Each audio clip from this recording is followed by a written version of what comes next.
আজকে আমি তোমাদের চিংড়ি মাছ মোচা দিয়ে চিংড়ি মাছ রান্না কীভাবে আমি করছি সেটা দেখাবো। প্রথমে মোচাটা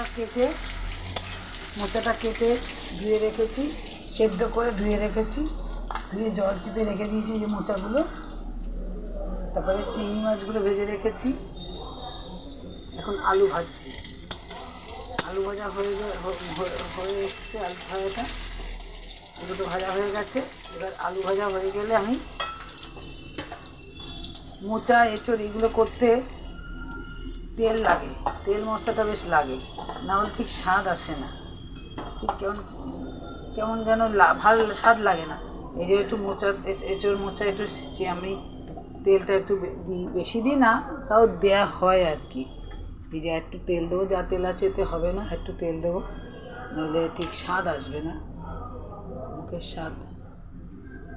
দিয়েছি আলু আর চিংড়ি মাছ ভাজা হয়ে গেছে। এইটুকুতে মোচা আশা করি হয়ে যাবে। তেল দিলাম, তেল গরম তো আছেই, একটু তেল দিয়ে এবার একটু জিরে পোড়া দেবো। জিরে দিলাম। এদিকে জল বসিয়ে দিয়েছি মোচায় দেবো বলে, জল গরম হয়ে গেছে, বন্ধ করে দিই। এবারে আমি এখানে একটা মশলা গুলিয়ে দিয়েছিলাম, জিরের গুঁড়ো, ধনের গুঁড়ো, কাঁচা লঙ্কা চিড়ে আর কাশ্মীরি লঙ্কা করে রেখেছিলাম। এবার এটা আমি একটু ভাজবো।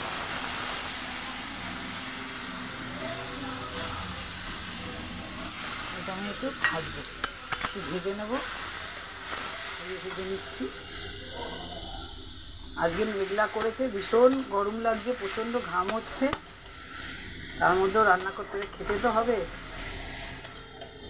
যতই গরম লাগুক যাই লাগুক খেতে তো হবে। এই যে মশলাটা ভেজে নিচ্ছি, ভাজা হয়ে আসে, তেল ছেড়ে আসতে আমাদের একটু নুন দিয়ে দেবো।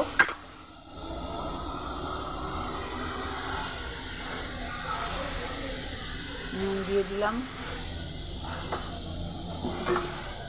হলুদ দেবো, নুন দিয়ে একটু নাড়িয়ে নিই। এবার একটু হলুদ দেবো, হলুদ দিয়ে দিলাম।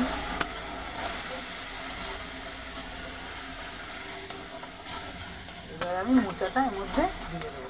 মোচাটা দিয়ে নাড়িয়ে বেশ মজে আসবে মোচাটা। তারপরে চিংড়ি মাছ আর আলু দিয়ে এই গরম জলটা ঢেলে দেবো। হ্যাঁ, গন্ধ সেরে গেছে, ভাজা মশলার গন্ধ বেরিয়ে গেছে। এবারে মোচাটা দিয়ে দেবো। মোচাটা দিয়ে দিলাম। মোচাটা দিয়ে বেশ নাড়াতে হবে অনেকক্ষণ। এই যে মোচা দিয়ে এখন নাড়াবো।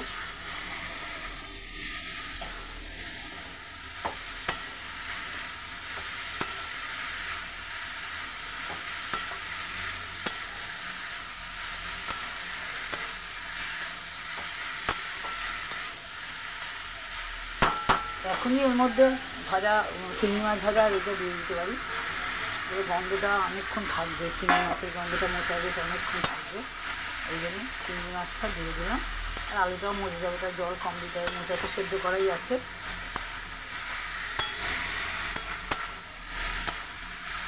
তেল বেশি হয়নি, ঠিকই তেল আছে। তো মোচা আছে, তেল বেশি লাগে কী করে, তেলটা একটু লাগবে। তো এত কষ্ট খাটনি করে রান্না করে যদি ভালোই না খেতে হলে তাহলে লাভ কী আমার? একটু খাটনি করে গরমের মধ্যে রান্না করছি। বাপরে বাপ, কী গরম। মেঘলা করে আছে আকাশ, বৃষ্টি হচ্ছে না। একটু মিষ্টি তো দেবই, মজে আসুক। একটু চিনি দেবো,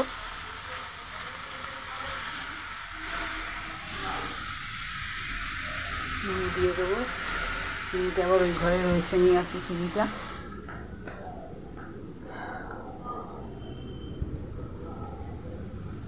আমার এক যা আসবে সামনের সপ্তাহে সম্ভবত, বলেছে আমার হাতে পটল চিংড়ি খাবে। পটল চিংড়ি করতে হবে। পটল চিংড়িতে প্রচুর খাটনি।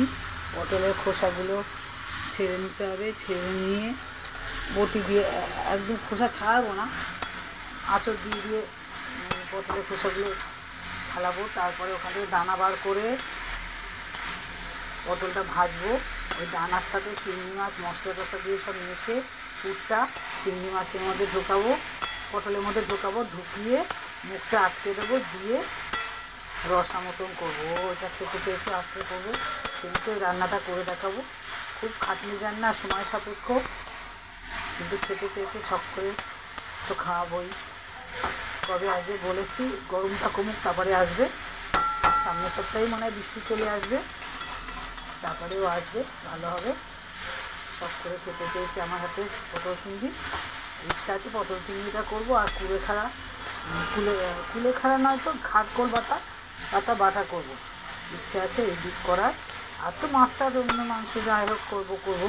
এই দুটো স্পেশাল, ওই দুটো স্পেশাল খেতে চেয়েছে আমার হাতে। বলছে পটল চিংড়ি খাবে, দেখা যাক কী কবে আসে, বৃষ্টিটা হোক তারপরে। এই গরমে তো একদম না, আমি বলছি এই গরমে একদম আসবি না, বৃষ্টি পড়ুক তারপরে আসবি। এই গরমে অত খাটনি করে রান্না করতে পারবো না। এমনি মাছ ভাত মাংস ভাত হবে, কিন্তু এই খাটনি রান্না তো সময় লাগে, গরম বাবা অসম্ভব। আজকে ওকে খাওয়াবো, সেদিনকে তোমাদের আমি দেখাবো কীভাবে আমি পটলদের দানা বার করে চিংড়ি পুর ঢুকিয়ে কীভাবে রান্না করি সেটা তোমাদের দেখাবো। হয়ে গেছে আমার এটা। এবার এটা জল দিয়ে দিই, জল দিয়ে দিলে তারপর এটা শুকিয়ে আসবে, তারপরে না হবে। আজকের মেনুতে হলো এই মোচা চিংড়ি করছি, আর আলু পটল দিয়ে কাতলা মাছ করবো। এই আজকের মেনু। এই যে আমার মোচা চিংড়ি, এটা ফুটবে, নামানোর আগে একটু গরম মশলা দিয়ে নামিয়ে দেবো।